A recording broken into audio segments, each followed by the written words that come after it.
So, why are we here? Is there any point or purpose to our existence or any significance that would make definite sense of it? Well, I suppose that those are the sorts of questions that arise especially during our moments of existential crisis and angst. But even in everyday life, they're the kinds of questions that are always lurking in the background and that can haunt us at any time, probably most often when life seems to be particularly challenging. And so in this video, I'd like to explore the riddle of why we're here. Not necessarily to provide any sort of final or definitive answer to it, but to trace some of its contours and subtleties, and then to give you my own very personal answer to it based upon my 61 years of experience in this world. And so in light of all of that, maybe the first and most obvious place to start would be, why bother asking about why we're here in the first place? Why not just go about our daily business without ever wondering about where it's all going or where it all came from or whether there's any point to it? After all, a lot of the time it seems like those sorts of questions are fundamentally unanswerable. So then, why waste time ruminating over them? And at this point, it's probably good to acknowledge that the whole way of moving through life without thinking about it too much is actually a perfectly valid modus vivendi. Basically, wondering about questions like why we're here is definitely not everyone's cup of tea or best destiny in this life. But for some of us, well, those sorts of questions haunt us like raids in the midnight sky of our minds. And so it seems natural to think about them, at least now and then. But beyond that, I'd say that for those of us who are built that way, wrestling with fundamental questions like why we're here has some fairly immediate benefits. And the first of those is that it can help us fall more thoroughly in love with life, especially insofar as those sorts of questions constitute a worthy challenge to our minds and our spirits. And at this point, I guess I'd like to take a clue from Rainer Maria Rilke's famous little book, Letters to a Young Poet. Namely, maybe the whole point of thinking about questions like why we're here isn't actually to fabricate convincing answers to them. Maybe the whole point is to learn to love the questions themselves, to fall thoroughly and rapturously in love with where they take us and how they can shape and influence our passage through this world. In other words, for some of us, grappling with the riddle of life can make everything seem more vibrant, more interesting, more subtle and resonant, more beautiful, and ultimately more worthwhile. So I'd say that the first benefit of asking questions like, why are we here, has to do with how it can enhance our experience of life. However, another related benefit would have to do with perceiving the terrain that lies beyond the purview of our everyday concerns and preoccupations, especially insofar as perceiving life's further reaches can draw us toward transcending our already existing constraints and limitations. That dynamic is important because, while it's one thing to live a complete life in a purely biological sense, it's quite another to feel like we're fulfilling a luminous destiny along the way. But of course, it's hard to experience that sort of thing when we're perpetually preoccupied with all of the minute and transient details of our everyday lives.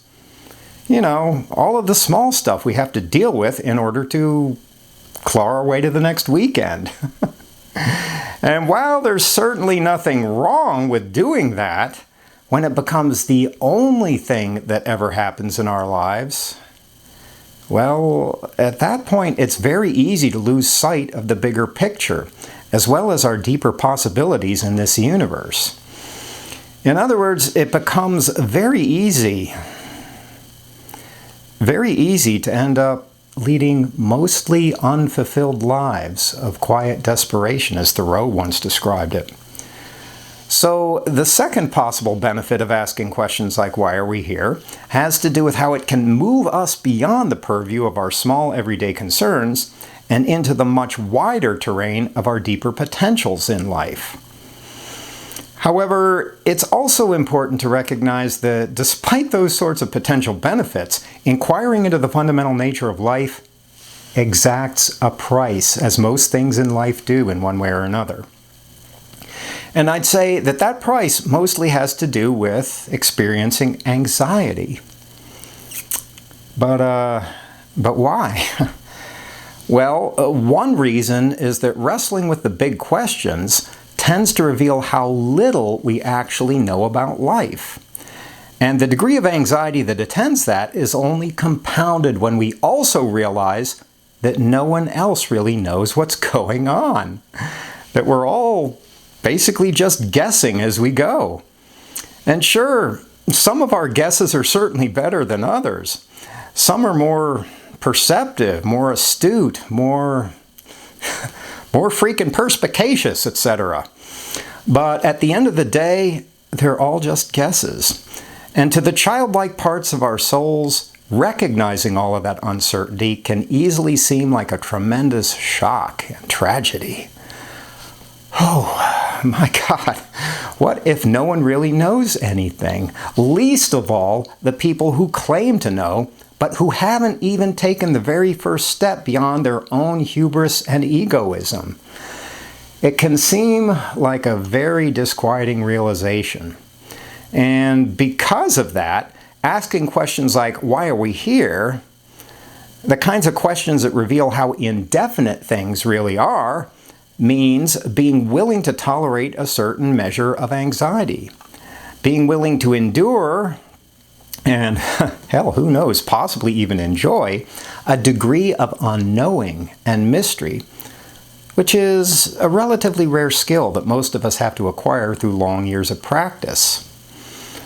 However, recognizing all of the ambiguity inherent to our existential lot is only one potential source of anxiety. Another one has to do with our place within the larger social world. And here I'd say that honestly wrestling with life's fundamental questions is, well, it's almost impolite and rude. The reason is that when we dare to broach those sorts of anxiety-provoking questions, it has a way of inviting other people to feel a measure of anxiety too, which usually prompts them to disengage from their contact with us. After all, who wants to be around other people who tend to make us feel anxious? In other words, it's a little like what happened in the children's fable, The Emperor's New Clothes, but where our collective nakedness, the thing that's hard for us to admit to each other and even to ourselves, is that none of us really knows why we're here.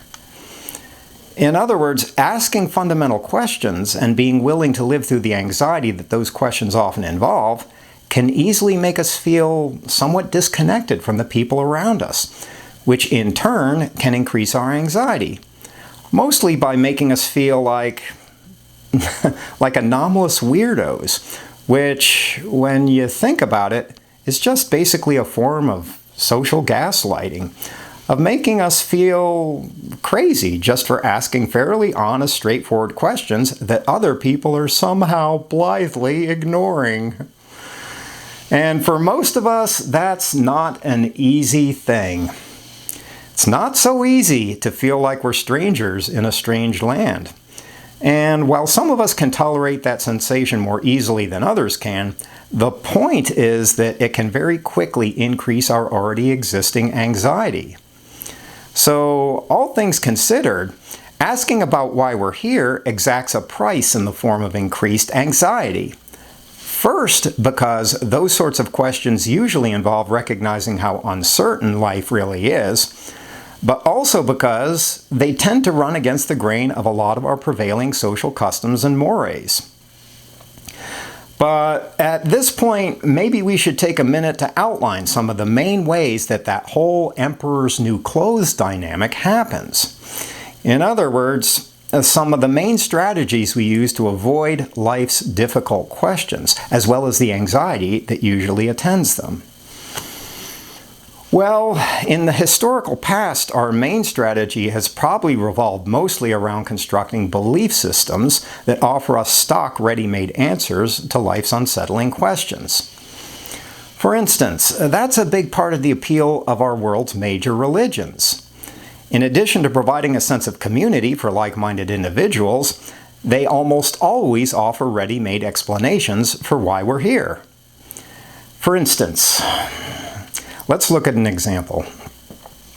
From a Christian point of view, we're here because our existence is ultimately a manifestation of God's will, and the purpose of our lives is to seek redemption from our fundamentally sinful nature through faith in Jesus Christ, and at the same time to live in accordance with the mandates of Christian morality, all of which will hopefully allow us to enter the eternal kingdom of heaven, and of course, to avoid the flames of everlasting perdition, because definitely don't want any of that. And from that perspective, that's why we're here. Or if we're of a more Buddhist persuasion, and here I guess I'll refer specifically to a Tibetan Buddhist framework, well, the human realm is only one of 6 possible realms of incarnation.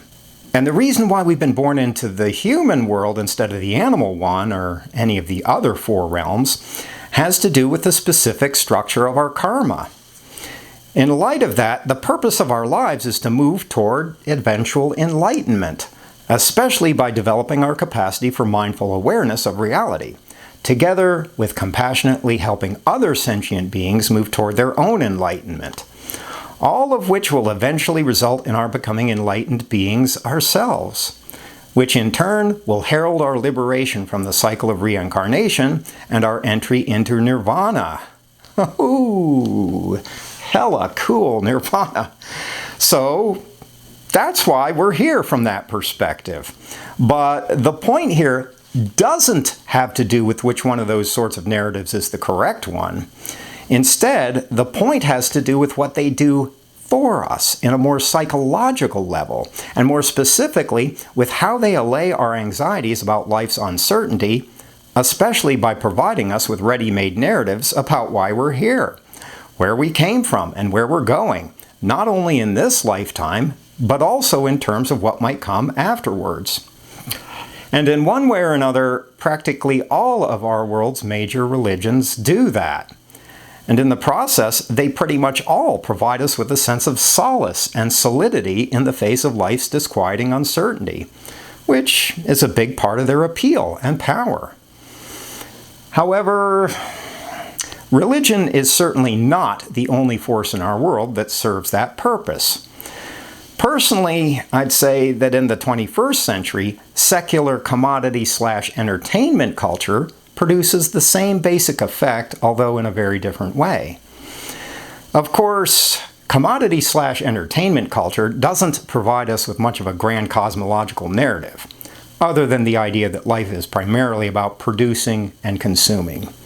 You know, working a job, and then buying the right cell phone, wearing the right clothes, driving the right car, and then binge-watching the right shows on Netflix. However, insofar as commodity/entertainment culture keeps our collective awareness fixated on all of that, it also directs our attention away from perceiving the fundamental riddle of life itself. For the most part, it keeps us in the hazy narcosis of spiritual somnambulism, where satisfying our addictive cravings for distraction is the only thing that seems to matter, or the main thing. You know, our next big opportunity to take another monster hit off of our culture's psycho-spiritual crack pipe. Feels good. And at this point, it probably sounds like I'm disparaging all of that. But actually, I'd say that there's nothing inherently wrong with it, especially since practically all of us are addicted in one way or another, myself included. But on the other hand, that fact doesn't mean that wallowing in our addictive habits is necessarily our better destiny in this life. Of course, that may be a very personal question. But in any case, I'd say that commodity/entertainment culture's power to distract us from asking about life's deeper purpose is probably one reason why there's been such a precipitous decline in church membership rates over the last 20 years or so. After all, why bother going to church when the larger cultural milieu has already obviated one of its principal functions? Okay, at this point, I think I'd like to move toward doing what I said I'd do at the start of this video, which is to give you an inkling of my own very personal answer to the question of why we're here. And because I'm basically a phenomenological holist, I'd say that we're here to experience life. And more specifically, the wide terrain of life, which would include both its positive and its negative sides. From that perspective, part of why we're here is to experience joy and ecstasy. But another part has to do with experiencing sorrow and suffering, as well as the immense middle ground that lies there between. We're here to feel what it's like to win and what it's like to lose. To play the virtuous hero sometimes and the execrable villain at other times. To participate in the vast, seething maelstrom of universal transcendence. The ceaseless welter of creation and destruction as it passes through us moment by moment. To feel it as it moves through us, through our very bloodstream, even at the cellular level. But we're also here to become more than what we already are. To be carried aloft into the infinite skies of our deeper possibilities.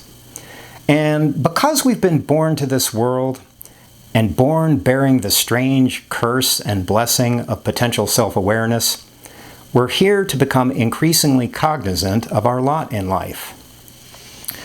Basically, we're here to experience the grand adventure of human existence in all of its majesty, but also all of its terror.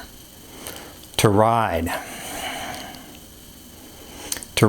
that wild, charging stallion for all it's worth, for whatever span of days were allotted in this world, that magnificent stallion of life, its powerful sinews gleaming with sweat, its labored breath heaving like a bellows, its eyes as wide and wild as the sky.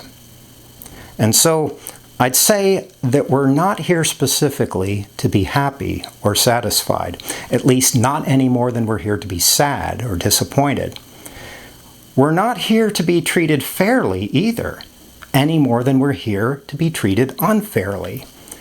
And we're not here specifically to make friends or to be moral, any more than we're here to make enemies or to be immoral. We're here to experience all of it. To experience this life as it appears to us, or at least as much of it as we can let ourselves experience. So I'd say that this moment is itself the answer to all of the existential questions we're posing, somewhat paradoxically, in this moment.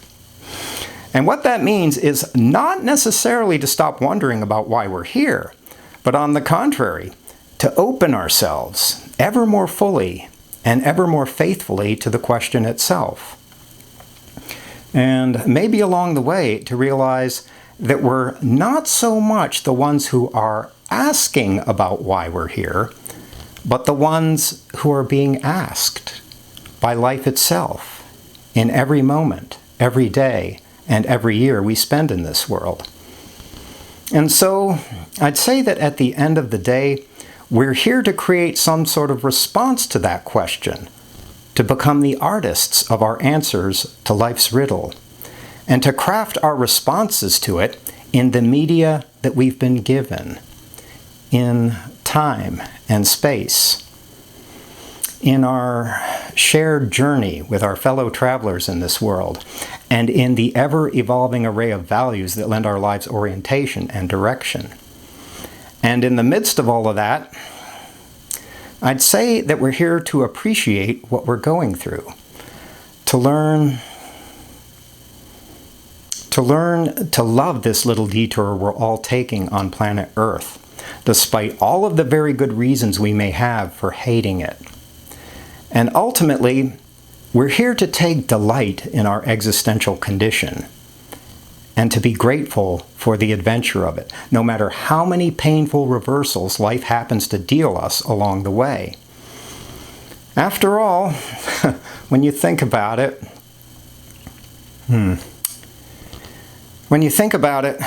why should the steel that's in our souls begrudge the heat that tempers it over time? Anyhow, I guess I'd say that that's my personal answer to the question of why we're here, at least at this point in my life so far. Subject, as always, to change. Not sold in stores, not valid in all states. Your mileage may vary. Anyhow, yeah. Thanks so much for taking the time, taking the energy, taking the attention to listen and watch. I always appreciate that. And yeah, definitely. Happy New Year, everyone. Happy New Year. Happy Elvis's birthday, too. In the 21st century, you try to be inclusive. So whatever you got going on, I hope it's a good one. And of course, as always, take care of your soul.